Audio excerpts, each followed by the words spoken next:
नमस्कार दोस्तों, स्वागत है आप लोगों को मेरा चैनल फाइनेंशियल प्लानिंग। आज का मेरा टॉपिक है इन्वेस्टमेंट करने के पहले हम लोग कौन सा 5 स्टेप फॉलो करना चाहिए, उसमें हमको क्या फायदा है उसके बारे में बोलने की कोशिश कर रहा हूँ। प्लीज लास्ट तक देख लीजिए। पहले मैं पॉइंट्स बोलता जा रहा हूँ। पहले इमरजेंसी फंड, दूसरा लोन प्री पेमेंट, वो तो लोन है तो क्लियर करने का, तीसरा इंश्योरेंस, चौथा टैक्स प्लानिंग, लास्ट में इन्वेस्टमेंट वो लास्ट में आता है। इसके वन बाय वन हम लोग बात करते जाएंगे। लास्ट तक देख लीजिए दोस्तों। पहला पॉइंट है इमरजेंसी फंड। इमरजेंसी फंड का वैल्यू की हम लोग को कोरोना से हमको सबको समझ में आया होगा। पहले इमरजेंसी फंड का वैल्यू हमको मालूम नहीं था। हम लोग क्या सोचते थे, फिक्स डिपॉजिट डालेगा, म्यूचुअल फंड में डालेगा, शेयर मार्केट में डालेगा, इमरजेंसी फंड का पैसा हाथ में रहेगा, खर्चा हो जाएगा। नहीं, इमरजेंसी फंड बहुत जरूरी है। इमरजेंसी फंड हम कैसा डिसाइड करेंगे कितना चाहिए। फॉर एग्जाम्पल हमको महीने का 25,000, वो तो घर का पूरा खर्चा, हमारा स्कूल फीस, बच्चों का स्कूल फीस है, वो पकड़ कर एक 25,000 खर्चा हो तो इंटू 6, वो तो 1 से 1.5 लाख तक हम लोग सेविंग अकाउंट में रखना चाहिए।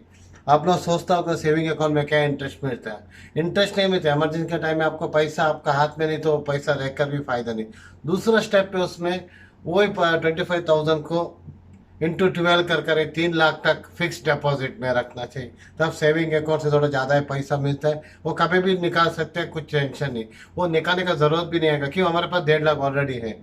ये अब कैसा, एक ही दिन में, 2 दिन में, 1 महीना, 2 महीना में नहीं होगा। इसके टाइम लगा। किसी को ये 6 महीने लगेगा इतना पैसा जमा करने को, पूरा खर्चा निकाल कर। किसी को साल लगेगा, 2 साल लगेगा। फिर भी इमरजेंसी फंड बहुत जरूरी है। दूसरा, लोन क्लियर करने का। बहुत हमारा कौन सा भी लोन है तो पहले क्लियर करने का। पहले पहला पॉइंट है मेरा, लोन करने का ही नहीं। क्यों, स्पेशली पर्सनल लोन 14 से 20% हम लोग को इंटरेस्ट देना पड़ता है। कार लोन करेगा, कार लेगा, उसमें कुछ हमको फायदा कुछ नहीं। क्यों, कार लोन कर कर कार लेने से वो आप मंथली उसको इंटरेस्ट भरो, उसका नुकसान करने से उससे अच्छा रेंट का कार में घूमने का सस्ता पड़ता है। क्यों, कार लोन लेकर वो कार 1 साल के बाद 25% उसका रेट भी गिर जाता है।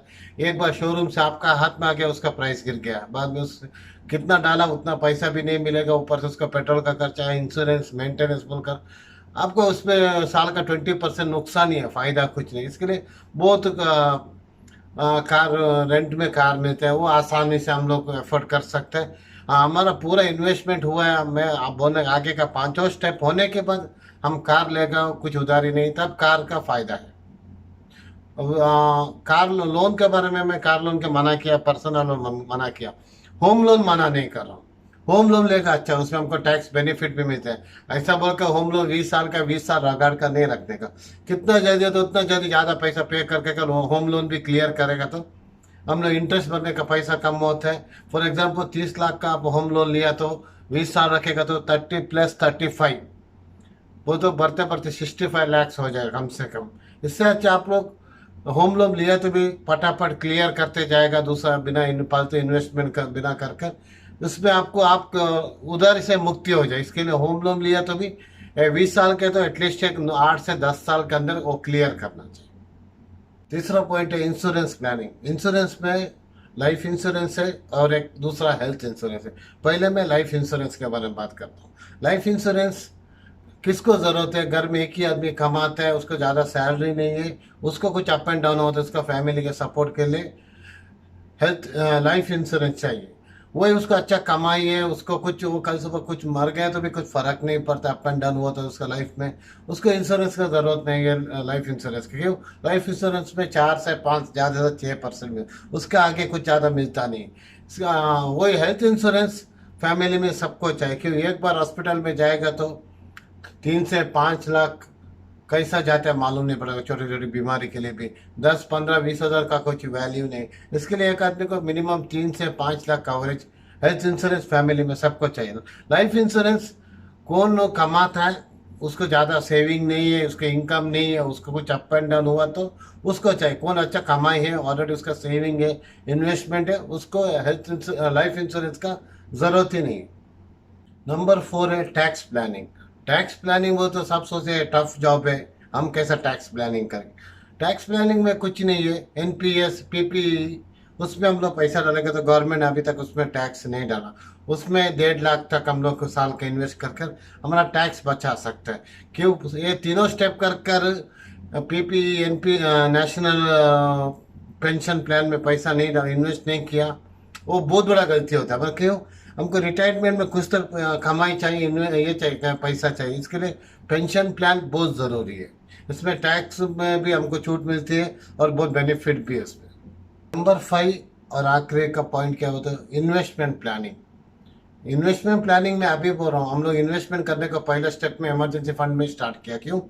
उधर एफडी में भी डाला, सेविंग अकाउंट में भी रखा। इसके लिए अभी क्या बस पैसा बचता है, हम लोग इन्वेस्ट कर सकते हैं। क्यों? एटलीस्ट 10% शेयर मार्केट में और म्यूचुअल फंड इन्वेस्ट किया, कुछ डाउन अप एंड डाउन हुआ तो भी हमको उतना फर्क नहीं पड़ता कि हमारे पास ऑलरेडी पैसा है। क्यों? हमने लोन क्लियर किया। इमरजेंसी फंड 2 टाइप के इमरजेंसी फंड है हमारे पास, टैक्स प्लानिंग है, एनपीएस है। अभी बचाओ पैसा में थोड़ा इन्वेस्ट करेगा तो उसमें थोड़ा ज़्यादा पैसा मिलता है। वो तो उसमें 7, 8, 10, 12 जैसे 15 से 20 तक, 25 तक पे हम लोग कमा सकते। इन्वेस्टमेंट करने का कैसा? म्यूचुअल फंड है। म्यूचुअल फंड में बहुत आसान है, अभी बहुत ऐप्स है म्यूचुअल फंड का। उसमें हम लोग इन्वेस्ट कर सकते हैं ऑनलाइन में, या शेयर मार्केट में डीमैट अकाउंट कर डेट फंड में, या इक्विटी मार्केट में। उसके बारे में थोड़ा शेयर मार्केट के बारे में थोड़ा स्टडी करना पड़ेगा, मार्केट अपडेट देखना पड़ेगा। इसमें आराम से कर सकते। इतना 4 स्टेप करने के 10% में अप एंड डाउन हो तो हमको कुछ फर्क नहीं पड़ेगा। उसमें 10% में भी हम लोग 60% कमा सकते। इसके लिए इन्वेस्टमेंट भी बहुत ज़रूरी है।